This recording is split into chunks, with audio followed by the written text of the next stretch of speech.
13, 14, 15, 16, 17, 18, 19, 20, 21, 22, 23, 24, 25, 26 সপ্তাহে আমাদের একটা আইন শৃঙ্খলা বাহিনীর একটা কমিটি আছে। আমরা এই কমিটির এই মিটিংটা করি। এটা নর্মাল দেশের আইন শৃঙ্খলা পরিস্থিতি নিয়ে আলোচনা হয়। এবার একটা আলোচনার ভিতরে একটা হলো সবচেয়ে বেশি জিনিসটা যেটা আছে, এটা আপনারা হয়তো আমার সাথে সবাই এগ্রি করবেন, এখানে ডিসএগ্রি করার কোনো কিছু নেই। আমরা জাতি হিসাবে খুব কিন্তু অসহিষ্ণু হয়ে গেছি এবং আমাদের কোনো ধৈর্য কোনো কিছু নেই। আগে আপনারা মানে এই যে দুই একটা ভাই আছে তো একটু আমার সমান বয়স না, বাট একটু বয়স্ক যারা, তারা আপনি দেখছেন যে সমাজে কোনো কিছু একটা মানে খারাপ কাজ ঘটনা বা ঘটতে থাকলে লোকজন কিন্তু ঝাঁপে পড়তো ওইটা প্রতিহত করার জন্য, যেন ওইটা ঘটনাটা না ঘটে। কিন্তু আজকাল কিন্তু এই জিনিসটা খুব কমে গেছে। সবাই ওই ভিডিও করার জন্য ব্যস্ত থাকে, বাট সে যদি ওই ভিডিও বা ওই মোবাইলটা যদি তার দিকে ছুঁড়েও মারে, ওইটাও কিন্তু একটা বড় ধরনের ইম্প্যাক্ট হয়। কিন্তু আমাদের দেশে কিন্তু এই জিনিসটা কিন্তু কমে যাচ্ছে। এই ভাইরা যারা বড় আছে আর আপনারা দেখছেন, আগে কোনো একটা ঘটনা ঘটে, এটা কিন্তু একটা কোনো কিছু ঘটনা ঘটলে এবার আমাকে ধর্মেও আছে, কিন্তু এটা একটা ইমানি দায়িত্ব আপনি কিন্তু এটা প্রতিহত করা। কিন্তু আমাদের ক্ষেত্রে দেখবেন যে জনসমক্ষে একটা ঘটনা ঘটে যাচ্ছে, কিন্তু কেউ এটারে প্রতিহত করতে আসছে না। আর সব জায়গায় তো আইন শৃঙ্খলা বাহিনীর লোক সব জায়গায় তো প্রেজেন্টও থাকে না, এরা হয়তো পরে এসে উপস্থিত হয়। তো আপনারা বলবেন যে তাকে তো আগেও ধরে ফেলানো যায় কেন? কিন্তু আগে তো এত সংখ্যা তো ধরা মানে আমাদের পক্ষে সম্ভব হয় না। এই যে গাজীপুরে যে ঘটনাটা ঘটছে, এটা খুবই একটা দুঃখজনক এক ঘটনা। এই ধরনের ঘটনা ঘটুক মানে এই আমাদের এই সমাজে কেউ এটা চিন্তাও করতে পারে না, বাট ঘটনাটা ঘটে গেছে। এই ঘটনায় যারা জড়িত তাদের আমরা হয়তো ম্যাক্সিমামে আইনের আওতায় নিয়ে আসছি, বাট যে জীবনটা চলে গেল তার তো আর কম্পেনসেশন দেওয়া যাচ্ছে না। তার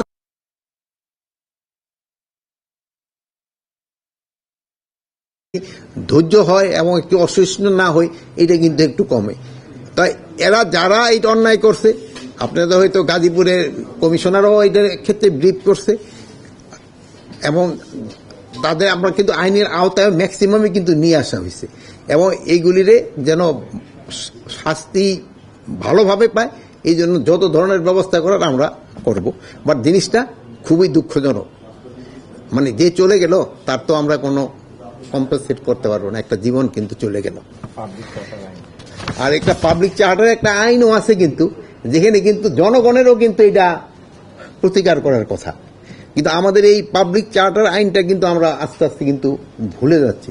এই জন্য আপনারা তো ভালো কাজ করে যাচ্ছেন, তা আপনারা যদি একটু জনগণকে এই ব্যাপারে একটু সচেতন করেন, এইটা দেওয়া। আর অনেক সময় আছে যেমন ধরেন ইউটিউবে ধরেন 1 বছর আগের একটা ঘটনা, এটা দিয়া একটা পোস্ট ছেড়ে দিল। এখন হয়তো এই পোস্টটা হয়তো পড়তে হয়তো ইউটিউবে নাকি আবার পয়সা পাওয়া যায়, এই জন্য কিন্তু অনেকে এই জিনিসটা করে। কিন্তু আবার ধরেন যে শেরপুরের যে ঘটনাটা হচ্ছে, এটা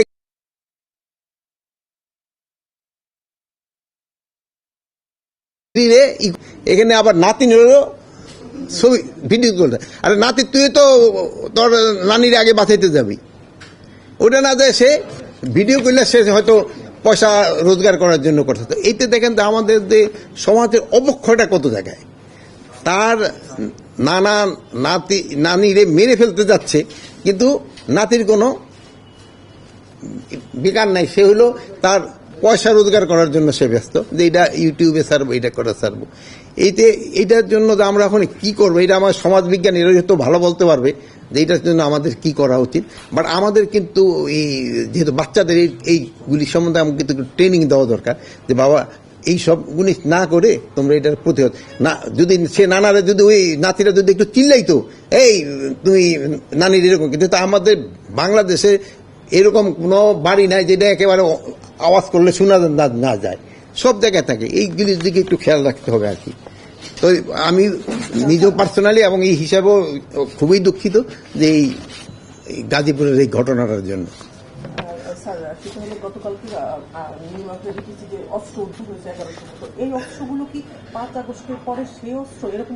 না এইগুলি মানে অস্ত্র, মানে এইগুলি কিন্তু এই কি বলে এইগুলি দেশীয় অস্ত্র, এগুলি দেশীয় অস্ত্র। এগুলি ক্ষেত্রে আপনাদের একটু হইতে হবে, ধরেন যে যারা বানাচ্ছে এই অস্ত্রগুলি তাদের একটু কেয়ারফুল হইতে হবে এখন কিন্তু যারা বানাচ্ছে আমরা তাদেরও নিয়ে আসতেছি, তারা জানে এই অস্ত্রগুলি কারা ব্যবহার করে, এইগুলি ক্ষেত্রে এই যে কারা ব্যবহার করে, এখন যারা এটা করছে এগুলি আমরা তাদের আইনের আওতায় নিয়ে আসতেছি। আর আপনি যেহেতু এই প্রশ্নটা উঠেছেন, আরেকটা প্রশ্ন তো হয়ে গেছে যে আমরা এই আমাদের যে হাতিয়ারগুলি হারাই গেছে এগুলির উদ্ধারের জন্য আমরা একটা সার্কুলার দিচ্ছি এবং আমরা একটা প্রাইজও ডিক্লেয়ার করতেছি যে ইনফরমেশনটা দিতে পারবে তারা আমরা একটা কত টাকা দিতে পারি, ওরকম একটা নিজেদের ভিতরে আমরা একটা কমিটি করে আমরা হয়তো 2-4 দিনের ভিতরেই হয়তো মিডিয়ায় দিয়ে দিব।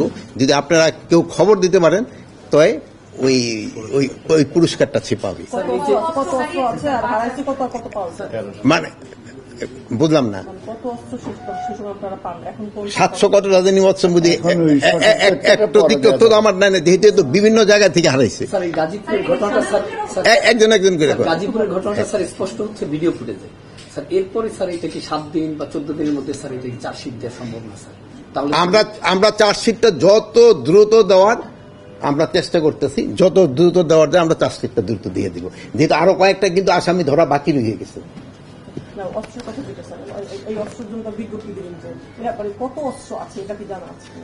আমাদের প্রায় 700-র উপরে অস্ত্র বাইরে রয়ে গেছে আমরা অনুমান, আমি এটা কিন্তু অ্যাপ্রক্সিমেট, আমি অ্যাকচুয়াল নাম্বারটা আমার কাছে নাই। নির্বাচনের আরেকটা জিনিস হলো, নির্বাচনের জন্য আমাদের কিন্তু ট্রেনিং মোটামুটি শুরু হয়েছে। নির্বাচনের ক্ষেত্রে কিন্তু আপনারা জানেন সবচেয়ে বড় ভূমিকা পালন করে কিন্তু আনসারের ভূমিকাটা কিন্তু সবচেয়ে বড়।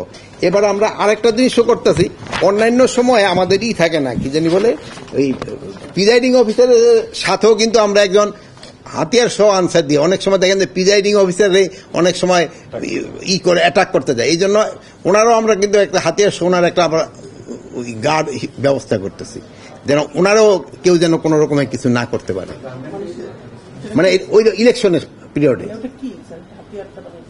হাতিয়ার থাকবে একটা, সব আনসারদের হাতে না, ইভেন প্রিজাইডিং অফিসারদের থাকবে তার জন্য। অন্যান্য সময় তো আনসাররা দেয় হলো 4 জন মহিলা আনসার আর 6 জন পুরুষ আনসার যাদের কাছে হাতিয়ার থাকে না, এছাড়া তারা 2 জন দেয় হলো হাতিয়ার সহ আনসার। এবার আমরা 2 জন না, এবার 3 জন দিতেছি হাতিয়ার সহ আনসার। পুলিশের তো দিব তো আলাদা, র্যাব দিবে আলাদা, বিজিবি দিবে আলাদা, সেনাবাহিনী দিবে আলাদা, এগো তো হাতিয়ার আলাদা। বিষয় মানে গতকাল জিএমপি কমিশনারও বলেছেন যে গাজীপুরে আরেকটা ঘটনা ঘটেছে, পুলিশের সামনে দেখে দেওয়া হচ্ছে, পুলিশ আসলে তেমন কিছু করে নাই। গতকাল জিএমপি কমিশনার বলেছে পুলিশ ট্রমাটাইজড আছে, এখনো পুলিশ স্বাভাবিক কার্যক্রম করছে না, একজন পুলিশের যে কাজ 3 জন মিলে সেটা করতে পারছে না। এই অবস্থা যখন চলছে তখন নির্বাচনে তারা যদি এই ধরনের পরিস্থিতি হয় তখন কিভাবে দায়িত্ব পালন করছে? আমি যেই আপনার যে স্টেটমেন্টটা আমি যেহেতু হয় নাই, মানে জানি না, ওর এই কথাটা আমি শুনি নাই, আমি ওরে জিজ্ঞেস করবো যে ওই কোন পরিস্থিতিতে এই কথাটা বলছে, কোন পরিপ্রেক্ষিতে বলছে, ওইটা জানলে তারপরে আমি আপনারা বলতে পারবো। না উনি কোন পরিপ্রেক্ষিতে বলছে, হয়তো অন্য একটা পরিপ্রেক্ষিতে তো বলতে পারে। প্রশ্ন আসছে গাজীপুরের ঘটনার পর থেকে, আপনি তো সাধারণ মানুষের মানসিকতার কথা স্যার বলছেন, কিন্তু পুলিশেরও এখানে মানে এই মনোবল যে নষ্ট হয়েছে সেটা ফিরে আসে নাই বলে এ ধরনের ঘটনা বা সাহস পাচ্ছে প্রকাশ্যে মানুষ এই ধরনের। এখন হলো কি, আপনি ধরেন এই যদিও 1 বছর হয়েছে, মানে আমাদের এই যে আমরা এখানে যারা বসে আছি আমরা কি পরিস্থিতিতে পেয়েছি, এরকম পরিস্থিতি কি বাংলাদেশে কোনো সময় হয়েছিল? এইরকম পরিস্থিতি, পুলিশ কাজে যোগদান করতেছে না, এর আনসার বিদ্রোহ করতেছে, অন্যান্য বাহিনীগুলি অতবাতে সক্রিয় না, ওর থেকে তো আল্লাহ দিলে অনেকখানি হয়েছে। এর আগে আমি বলছি যে যতটা আমাদের আশা করছিলাম যে এই অতটা আমরা তো হয়তো কাঙ্ক্ষিত পর্যায়ে হয়তো আমরা পুষতে পারিনি, কিন্তু বাট আমরা একটা স্ট্যান্ডার্ডে পুষছি, প্লাস আমাদের কিন্তু আরো কিছু সময় রয়ে গেছে, এই সময়ের ভিতরে আমরা প্রস্তুতি নিচ্ছি, ট্রেনিং এর ব্যবস্থা করতেছি, এই জন্য আমরা আশা করি যে আমরা আল্লাহ দিলে ভালোভাবেই করতে পারবো। সেটা হচ্ছে যে ভোট কেন্দ্রে মানুষ যেহেতু আর এগিয়ে আসছে না, ভোট কেন্দ্রে কেউ যদি দেশীয় অস্ত্র নিয়ে কাউকে হামলা করে বাঘাত করে, যেহেতু মানুষ এগিয়ে আসছে না, পুলিশও ভয় পাচ্ছে। না, পুলিশ ভয় পাচ্ছে না, ওইটা আমি মানুষ এগিয়ে আসছে না, পুলিশ ভয় পাচ্ছে না, এই জন্য কিন্তু আমরা পর্যাপ্ত সংখ্যক আইন শৃঙ্খলা বাহিনী রাখতেছি। আর আপনারাও কিন্তু আগের থেকে অনেক সক্রিয়, আপনারা এখন আপনাদের যে ক্যাপাবিলিটি বাড়ছে, আপনারা প্রতিটা ভোট কেন্দ্র কভার করতে পারবেন। এখন এই যে আগের মতো কিন্তু এই সুবিধা। আরেকটা জিনিস হলো ওই যে মোবাইল ফোর্সগুলির কিন্তু মোবিলিটি বেড়ে গেছে, যেমন রাস্তাঘাটের কিন্তু আগে যেই জায়গায় পৌঁছতে পারতেন ওই জায়গায় কিন্তু পৌঁছতে পারবে, এই জন্য এই কতটা একটা প্লাস আমার একটা বডি ক্যামেরা যেটা আমরা এই ক্রয় করে দিচ্ছি, কোন কেন্দ্রে কি ধরনের ঘটনা ঘটছে আপনি সেন্ট্রাল থেকে আপনার এদেরও মনে হয় এটার অ্যাক্সেস দেওয়া হবে, আপনারাও কিন্তু দেখতে পারবেন, ডিস্ট্রিক্টে দেওয়া হবে, আপনাকে ডিস্ট্রিক্টে যারা প্রতিনিধি যারা এরা নিজেরও করতে পারবে, যদি কোনো কেন্দ্রে কোনো ধরনের এরকম হইতে থাকে ওটা ইভেন সিস্টেমটা এরকম হবে, মানে আমি হয়তো ডিটেল আপনাদের বলতে পারতেছি না, যে ওখান থেকে সিগন্যাল চলে আসবে। স্যার একটা বিষয় হলো যে আপনারা স্যার আইন শৃঙ্খলা বাহিনীর সদস্য বাড়াচ্ছেন, প্রিজাইডিং অফিসারের নিরাপত্তার ব্যবস্থা করছেন, আরো বেশ কিছু ব্যবস্থা নিচ্ছেন। আপনাদের মধ্যে কি মানে সার্বিক পরিস্থিতি এমন কিছু মনে হচ্ছে যে নির্বাচনকে নিয়ে অরাজকতা তৈরির সংখ্যা হতে পারে, এরকম কোনো বিষয়? নির্বাচনে শোনেন, নিরাপত্তা আমাদের কোনো অরাজকতা হবে না, বাট নির্বাচনটা হলো সুষ্ঠু এবং সবভাবে হওয়ার জন্য কিন্তু শুধু আইন শৃঙ্খলা বাহিনীর তো না, এটার ক্ষেত্রে মেইন ভূমিকা পালন করে যারা নির্বাচনে অংশগ্রহণ করবেন, তারা যারা নির্বাচনে অংশগ্রহণ করবেন তাদের তারা নির্বাচনটা কিভাবে চাচ্ছে, এটা কিন্তু তাদের একটা বড় ধরনের। তারপরে আমাদের আসতে ইলেকশন কমিশন, আমরা কিন্তু সেই সময় ইলেকশন কমিশনের আন্ডারে থাকতে হয়, ইলেকশন কমিশন কিভাবে চাচ্ছে, তারপরে প্রশাসনের লোক রয়ে গেছে, তারপরে আমাদের আইন শৃঙ্খলা বাহিনী, মানে এটা তো সবাই। তারপরে হলো যদি সবচেয়ে মেইন ফ্যাক্টর হলো জনগণ কিভাবে করে এটারে, যেহেতু তার তো যেতে হবে ভোট কেন্দ্রে, মেইন ভোটটা তো তার।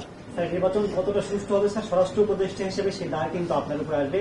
আপনি কি চাচ্ছেন, আপনি চলে গেলেও আপনার কাছে আসবে, থাকলেও আপনার কাছে? না, নির্বাচন মানে দায়টা আসবে না, নির্বাচন ওটা ভালো হইলে আমার লোকে প্রশংসা করবে, দায় আমারে কেন করবে, প্রশংসা করবে।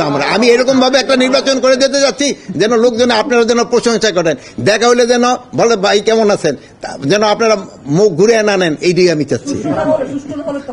এই জন্য তো আমি সুষ্ঠু না হলে আপনাকে সহ একসাথে কাঠ করায় দাঁড়াবো।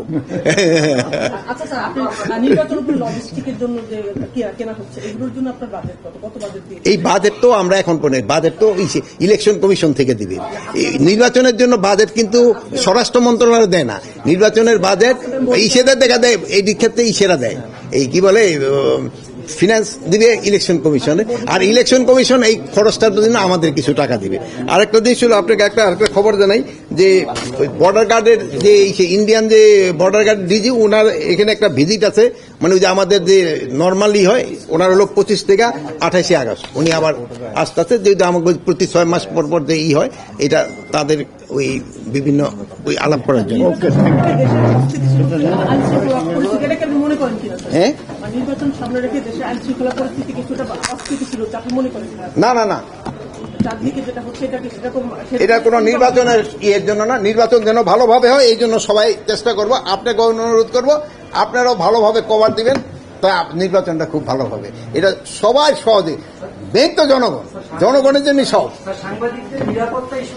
আপনারা তো সব নিরাপদ এখানে, ওই চাটা খাওয়াই দিন।